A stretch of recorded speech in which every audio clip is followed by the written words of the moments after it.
Afternoon Edition. Okay, tuloy-tuloy po tintay panagdadanggay di programa tayo Radyo Ronda Balita Afternoon Edition. Iti dato gundawan tema lang denggen. Kini pangyag dato'y press conference ni Congressman Sandro Marcos. Tanakadado dagiti nagpipintas nga impadpadamag na.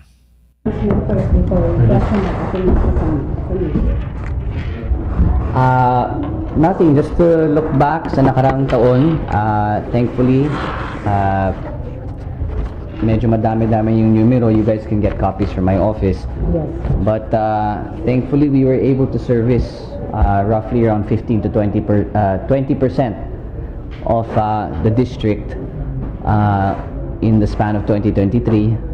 Ito po yung mga nangangailangan ng mga iba't ibang serbisyo katulad sa AIC, sa TUPAD, medical assistance, burial assistance, and on a national level, that's quite a high percentage. So I'm very thankful to all the agencies that helped, and of course to the national government headed by our president na nagparating ng tulong dito sa ating mga kakailan. Tuloy-tuloy po ito, sir? Yes, for this year. Wala nang AIX. I think it now has a new name. I forgot what the new name is, but it's been converted into something else. Pero kahit papaano, tuloy-tuloy pa rin yung tulong. How about yung po sir, yung sa DSWD, medyo nahinto yata for this year, for this month of January? Dahil liniliquidate pa. So, ang nangyayari is of course, pinapasa yung budget in December. Throughout the span of January and I believe some of Feb, ay isinisara muna yung libro. The books are closed to be able to liquidate the funds from the central office to the district. Dahil malaki-laki yung mga amount na pinag-uusapan, it takes a while to make sure that the money gets to the right place. So that takes around about a month or so. So yan ang dahilan kung bakit wala pang payout ay dahil hinihintay pa ang distrito, ang pondo galing sa central office, galing sa national government. Sir, how about po yung financial assistance sa mga estudyante? Nabigay. Yes, meron kaming nabigay today, 590 recipients nakakuha ng one-time grant of 25,000 pesos as a scholarship pangtulong sa kanilang pag-aaral. I would also like to of course thank the CHED for choosing and being so meticulous in choosing the recipients who would be the beneficiaries, yung mga talagang nangangailangan na galing sa ating probinsya. So I would like to thank, of course, CHED, headed by Popoy De Vera, and everyone else who was involved in making sure the funding arrived in Ilocos Norte. Tuloy-tuloy din po yun, sir? Well, one-time grant yun, di ba? Yes. So, assuming there will be more funding for that program, tuloy-tuloy. Sir, ano po yung mga big ticket projects natin for 2024? Wow. Well, the viaduct is of course going to continue. Hopefully by 2025 matatapos na yan. I am keeping firm with my promise na by the time dumating na ang 2025 wala nang unfinished na covered courts. Also, yung infra damage from Typhoon Egay, prioritize for this year dahil I think for last year medyo nakulangan ng pondo. So I had to make sure that this year meron pa tayo. What else? Just the usual projects with regards to barangay improvement and the various requests na binigay ng ating mga mayor dito sa District 1. How about yung contribution po natin for the El Niño, sir? Kasi identified ng Ilocos Norte. Yes, well, every year naman identified ng Ilocos, diba? This is nothing new. We are in consultation with the mayors and of course yung mga iba't ibang sanhera dito sa First District kung anong nangangailangan nila. Of course, they always say mga water pump, solar pump, but we need to remember kahit may solar pump or water pump, kung walang tubig, wala din. This has been a recurring problem because of the lack of irrigation in our province. Or rather the irrigation has been lackluster. Kaya kung napansin nyo, NIA, headed by our kakailian, si Eddie Guillen, lumaki ang budget nila this year dahil prioridad yan ng ating Pangulo, lalo na dito sa Ilocos Norte. So hopefully in the coming years, habang linalatag itong mga programa, ay mas lalo pang gaganda ang ating sitwasyon habang El Nino. Sir, tungkol naman sa nabigyan na medical equipment sa LCGH. Yung CT scan. Yeah. Well, as we all know, medyo malaki-laki ang problema ng LCGH ngayon. So, through the initiative of the First District, ay nagbigay kami ng CT scan para meron silang paraan na kumita as a hospital. Pero kahit papano, I remember nung bata ako, nung pumupunta ako sa LCGH, punong-puno. Ngayon medyo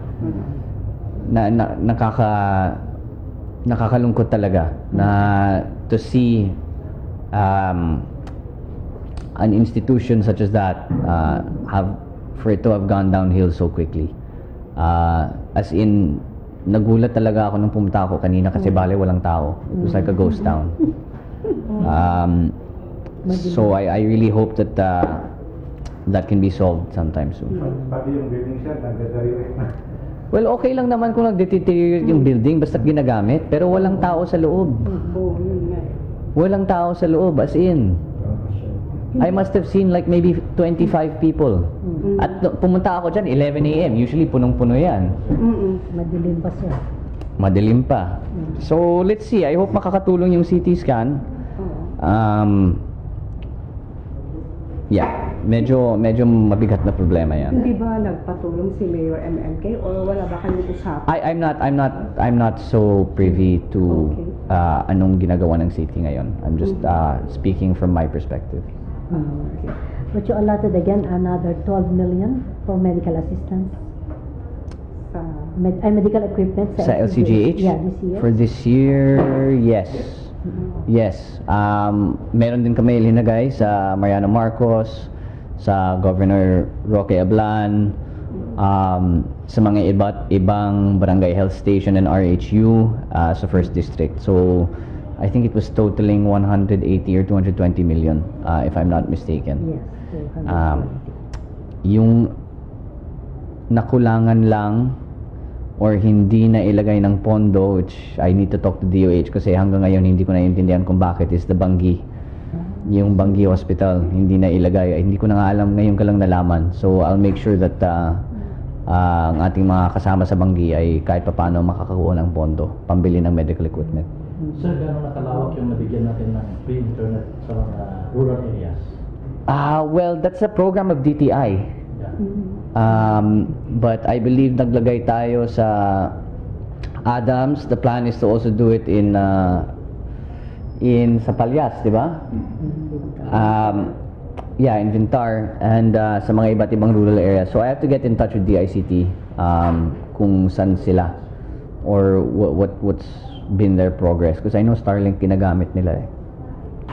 Sir, yung mga sandbox po natin, are they functional? Yeah, completely. Ginagamit ng mga estudyante pag-aaral. So dagdagan pa, sir? We have to see. We have to see because kung hindi naman full capacity yung sandbox, hindi naman kailangan dagdagan. So it really depends on the area. But yeah, yan yung napansin namin, yung mga tutor dinadala yung mga estudyante para doon na lang mag-wifi, mag-internet.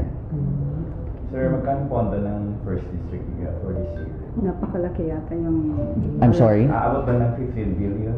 Dito sa First Para saan? Lahat. You'd have to ask the DPWH. O sila yung nagde-decision kung saan pumupunta yung iba't ibang pondo. I hope na lahat ng mga request ng ating mga mayor, ng ating mga kapitan ay naipasok. But it's almost always the case na hindi naman lahat makukuha mo. You know, you ask for 100 million, 50 million lang binibigay sa'yo. But that's normal across the country. Sir, po yung mga solar lights project po natin. I'm sorry? Yung solar lights project po natin. Well, nakikita nyo naman kapag umiikot kayo, mas lalong dumadami, di ba? And I think natutuwa naman ng tao. So, I hope to keep that going. I think the allotment for solar lights on a national basis medyo binawasan ng konti. But I will have to check with the district engineer kung magkaano ay inallot para sa First District. Sir, may hiling po yung barangay Tanggaon Pitig, yung water line system nila from Paraiso or Power Station sa mga household families sir, kasi malapit na yung drought season. I'm sorry? Humihiling sila ng basta tulog sa Tanggaon Pitig, yung water system nila doon, daw maayos sir. From the, yung sa pinagkukunan sa Mount. Yes, no, I know where that is, but anong sinasabi mo? I can't hear you. Yung sir, humihiling sila ng tulong sir sa barangay Tanggaon Pitig. Sila ang humihingi ng tulong? Yes sir, sa water system para maayos daw sir. For Okay, waters. sure. That's the first. May nag-request pa sa atin? Wala pa naman. Yeah, wala pang nag-request sa atin, but I'll be in touch with the kapitan because Yes sir. and of course si Mayor Gina. But from my understanding, I mean, nakikita ko naman lahat ng mga documentation, wala pang request sa amin na binigay. But in any case, irrigation project ba yan? Yun sir, yung Paraiso or Power Station. Okay. Watershed. Yeah, watershed. I'll have to talk to Mayor Gina kasi wala pa akong nakukuhang request sa kanila. I have to tell them, sa totoo lang, minsan nahihiya sila sa akin humingi ng request eh. But in any case, I'll ask Mayora what we can be doing. RJ, may question ka? Sir, how about yung mga paglagay ng solar sa mga eskwelahan buildings, mga government buildings? Solar lights or solar panels? Solar panels. I'll have to double check kasi sa alam ko barangay hall lang ginagawa namin eh. I'm not sure if that's because school buildings ay nasa DepEd or may iba pang dahilan. I'll have to check. So, mura na ang bayad ng kuryente ngayon sa Ilocos Norte, sir. Nagpapasalamat sa Well, mga tao at sa mga... well, kailangan pang gawing mas mura. Masyadong mahal pa rin kaysa sa ngayon. So we're doing everything we can to bring the prices down. It's a continuing struggle, not just here, but across the country. But rest assured we're doing everything that we can to make sure that it's solved. Sir, may mga na-install sa mga national roads na cat's eye bang tawag doon? Maganda na. Pero parang di-discourage yata ng national government yung cat's eye na yan. I'm not too familiar with that program. Saan? Solar studs. Naging ginagamit na variation yata yung asphalt. I'll have to double check on that. Okay. Radyo Ronda Balita Afternoon Edition. Alright, Dejeg, gagayam ganagabsat ti medyo gist dito nagbalin nga press conference ni Congressman Sandro Marcos.